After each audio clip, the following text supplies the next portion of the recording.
وعلیکم السلام ورحمۃ اللہ وبرکاتہ۔ جی یہ مولوی صاحب یہ جو پہلی بات یہ بیان کر رہے ہیں کہ جی تفسیر ابن عباس کہ عبداللہ بن عباس رضی اللہ عنہ کی تفسیر ہے، یہ اللہ کے رسول نے ان کے لیے دعائیں کی ہیں۔ جی ٹھیک ہے، اللہ کے نبی علیہ الصلوۃ والسلام نے ان کے لیے دعا کی ہے، اس میں کوئی شک نہیں ہے۔ ایک دوسرا کہ یہ تفسیر جو ہے کہتے ہیں جی اہل حدیثوں نے یعنی سعودی عرب سے شائع کی ہے۔ محترم بھائی، کوئی بھی کتاب کوئی اگر اس کو شائع کرتا ہے تو اس کا مطلب یہ نہیں ہو جاتا کہ وہ شائع کرنے والا جو ہے وہ اس کتاب سے متفق ہے، ایسی بات تو ہے ہی نہیں۔ یہ مولوی صاحب کو بیچاروں کو پتہ ہی نہیں ہے۔ اب کوئی مکتبے والا شیعہ کی لکھی ہوئی کوئی کتاب جس کے اندر حضرت ابو بکر عمر عثمان رضی اللہ عنہم اجمعین اور دیگر صحابہ اکرام اور صحابیات پر جو تبرہ کیا ہو، گالیاں دی ہو، گندی زبان استعمال کی ہو، تو ایسی کتاب کو کوئی مکتبے والا شائع کر دے تو کیا سمجھیں گے کہ وہ مکتبے والا جو ہے وہ اس بات پر اتفاق کرتا ہے کہ جو کچھ انہوں نے لکھا ہے؟ نہیں، ایسی بات نہیں ہے، اور ایسا استدلال یہ جاہل مولوی صاحب بھی کر سکتے ہیں۔ اب اصل بات کی طرف آئیں۔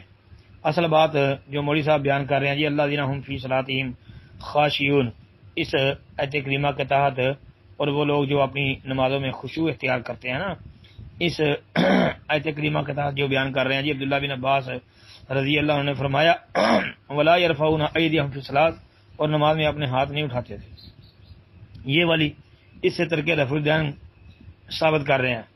تو بھائی پہلی بات یہ یاد رکھیں کہ یہ تفسیر ابن عباس، یہ حضرت عبداللہ بن عباس رضی اللہ تعالیٰ عنہ سے یہ تفسیر ثابت ہی نہیں ہے، یہ تو جھوٹی من گڑت تفسیر ہے، یہ تو خود بنائی ہوئی تفسیر ہے۔ عبداللہ بن عباس رضی اللہ تعالیٰ عنہ نے ایسی کوئی تفسیر بھی نہیں لکھی، اور عبداللہ بن عباس کی طرف منسوب تفسیر ہے یہ۔ جی یہ سعودیہ کے کس مکتبے نے شائع کی ہے یہ مولوی صاحب نام بتائیں۔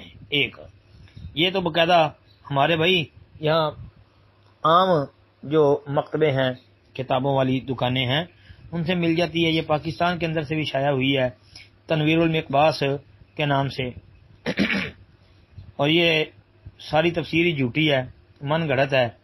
جی آپ تفسیر ابن عباس یہی جو مولوی صاحب کہہ رہے ہیں اس کو نکالیں، اور اس کے شروع کے اندر جو سند لکھی ہے وہ سند پڑھ کے دیکھیں تو پتہ چل جاتا ہے کہ اس تفسیر کی کیا حیثیت ہے۔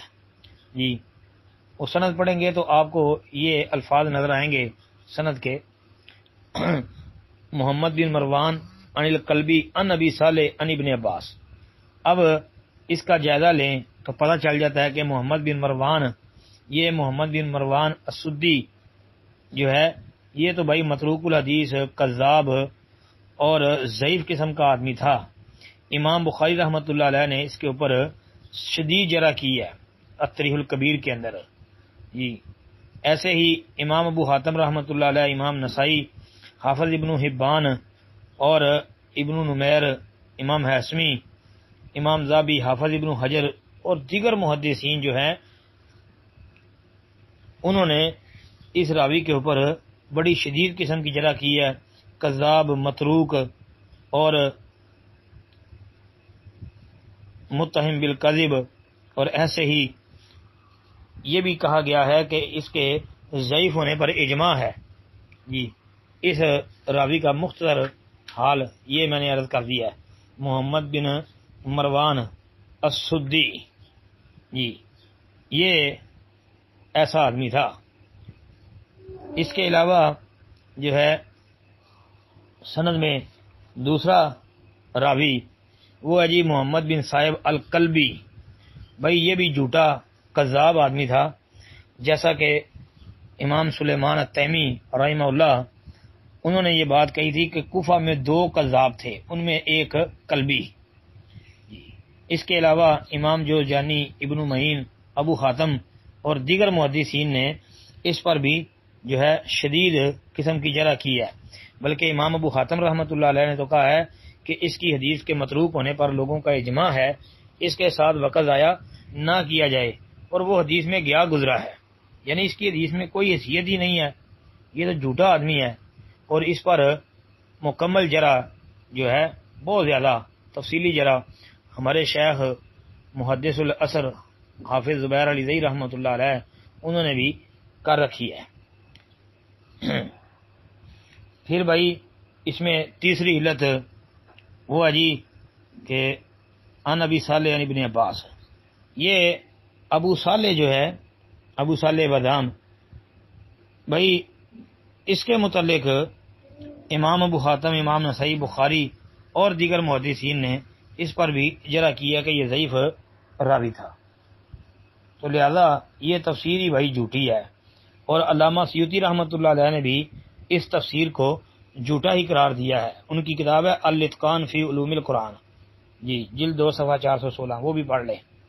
تو یہ جو ہے محمد بن مروان سدی اور محمد بن صاحب قلبی وغیرہ کی بناوٹی تفسیر ہے جو انہوں نے عبداللہ بن عباس رضی اللہ تعالیٰ عنہ کی طرف منسوب کی ہے۔ جی اب اس تفسیر کا پتہ چل گیا یہ تفسیر جھوٹی ہے۔ اب آئیں عبداللہ بن عباس رضی اللہ تعالیٰ عنہ، آیا وہ رفع الدین کے قائل فائل تھے یا نہیں؟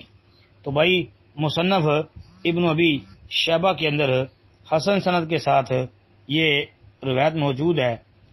مصنف ابن ابی شیبہ حدیث نمبر 2431، اس میں ہے کہ حضرت عبداللہ بن عباس رضی اللہ تعالی عنہ کے متعلق تابعی جو ہے ابو حمزہ عمران بن ابی عطا اسدی، یہ ایک تابعی تھے رحمہ اللہ، وہ بیان فرماتے ہیں کہ میں نے عبداللہ بن عباس رضی اللہ عنہ کو دیکھا کہ وہ شروع نماز رکوع سے پہلے اور رکوع سے سر اٹھاتے وقت رفع الیدین کرتے تھے۔